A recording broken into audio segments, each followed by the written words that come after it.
a very good electrician, plumber, lawyer, surveyor, engineer, we all benefit.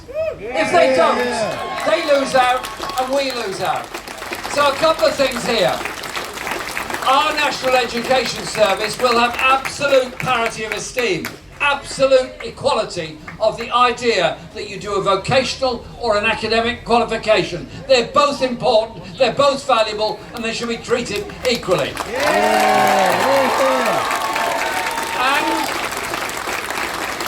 some won't like it and some won't welcome it, but yes, we will raise corporate taxation in order to fund free education. So when Tory ministers go to New York and announce they're going to make corporate taxation the lowest of all the G7 countries, I say, you're wrong.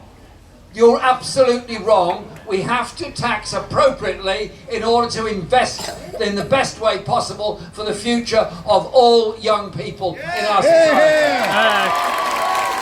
And so our National Education Service will empower our local communities through local education authorities. We'll make sure that the umbrella, the family of education in all areas is brought together, not divided up by a false competition between schools and colleges and everyone else. The losers are those young people who are not doing as well as they should be in school. They tend to get cast aside. So far as I'm concerned, education is for every single child, however well.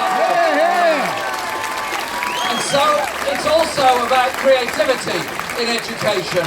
And one of the things I'm very proud of that was in the 2017 manifesto was the pupil arts premium, so that every school will get a ring-fenced budget solely for music and art and creative education. Now, I don't say that just because I'm an unmusical person who loves musical. I'm a non-dancing person who loves to watch other people dancing. I don't say it for that reason. I say it because the creativity in young people is what we all depend on in the future for the great ideas. Music is a great developer of people's ideas, and I'm determined that we create that kind of society. But you know what? When you look at a child's achievement through the school years, there's inequality built in from the very beginning. A child growing up in an overcrowded, private rented flat, poor, not getting a place in nursery, not getting the place to play, not getting the chance. When they finally arrive in school, their vocabulary is likely to be a lot less than other children. Their social skills are going to be less than other children. They're starting with a disadvantage and they haven't even yet started in school. And so we've thought about this very carefully. Angela Rayner and myself discussed this a lot, how we would deal with this, and we've looked at the examples in Finland and other countries of how they do things, I think, better and differently. And so we are determined to ensure that every child from 2 onwards gets a minimum of 30 hours free nursery places per week.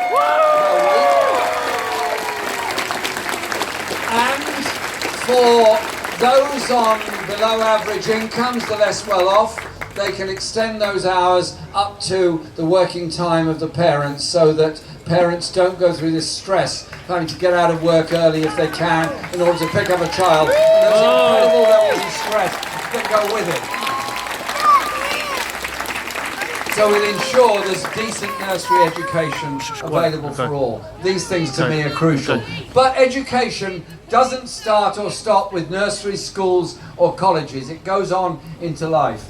If you think of the history of our wonderful movement, the Labour movement, those miners' welfares always had a library and education with them. That's why the Workers' Educational Association was founded. All of those are so important. We will also ensure that there are no fees for adult education either, so we can go back and benefit from it. These, to me, are crucial and central things that we will want to do. What we also set out at conference, was our ideas for an environmentally sustainable future. Listen, we live on one planet. We cannot go on pumping the kind of rubbish into the air we do, or the rubbish into the rivers and the seas, and expect magically it all to disappear. It doesn't. And if we pollute our air and the wind blows, it's polluting the people of France. If France pollutes its air and the wind blows this way, we're getting pollution from them. It's exactly the same with water. So when Donald Trump says the Paris Climate Change Accord should be written off and they're going to walk away from it and he's going to pursue an America First policy, I simply say this: a Labour government would not be afraid to pick up the phone to Donald Trump and say, sorry, you are wrong.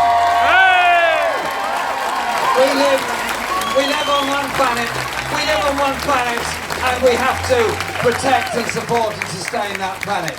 And so our environmental policies are obviously in development, and they're in development on the principle of achieving zero carbon eventually, or as near as damn it as we can get it, but also sustainable energy generation with far greater emphasis, 60% by renewables. And we are clear on the investment on that. And this isn't some kind of airy-fairy thing where you're going to throw money at a problem in order to feel good. This will actually create a large number of jobs, a huge new skill set that goes with it, and the development of that idea of a green economy, as is happening now in many parts of Germany, as is happening now in California and other places around the world. But you need a Labour government with the intelligence and imagination to achieve all of that.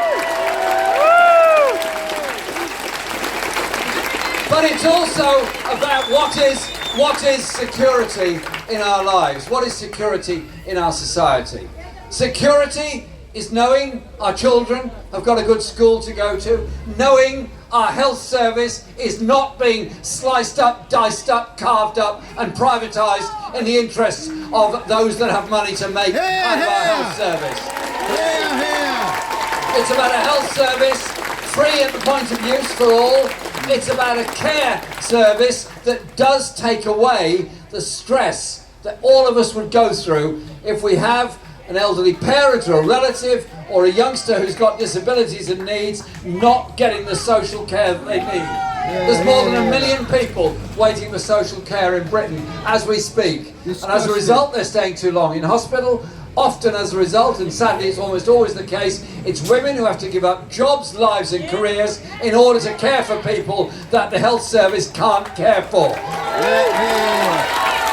So security is knowing all of those things. Security is about investing in communities. Security is about youth centres and a statutory youth service. Security is having 10,000 more police on the streets of our country, not cutting them as this government is doing at the present time. But it's also about our strength as a society of bringing people together.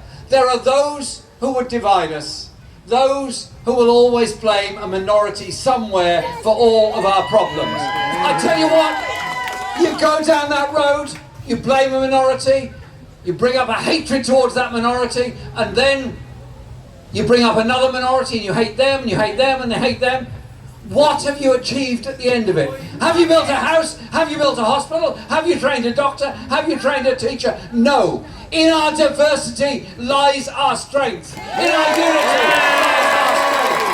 In our sense of coming together lies our strength. And so, over the coming few weeks, there's some very important issues coming up. A referendum took place. A majority voted to leave the European Union. They voted this way, they voted that way in the referendum. But I tell you this, nobody voted to lose their job, nobody voted to have their rights taken away, nobody voted to lose paternity leave, or any of those things. And so, we will test this government against the 6 tests that we've put down. If they don't protect jobs and living standards, and give us a trade relationship that protects our manufacturing jobs and allows us to expand our manufacturing industry, we will not vote with this government. And I tell you what, those that think And the Tory right think that. You'll hear plenty about that from the small number of people attending their conference in Birmingham. You'll hear plenty about that. The idea there's some kind of sweetheart trade deal available with Donald Trump.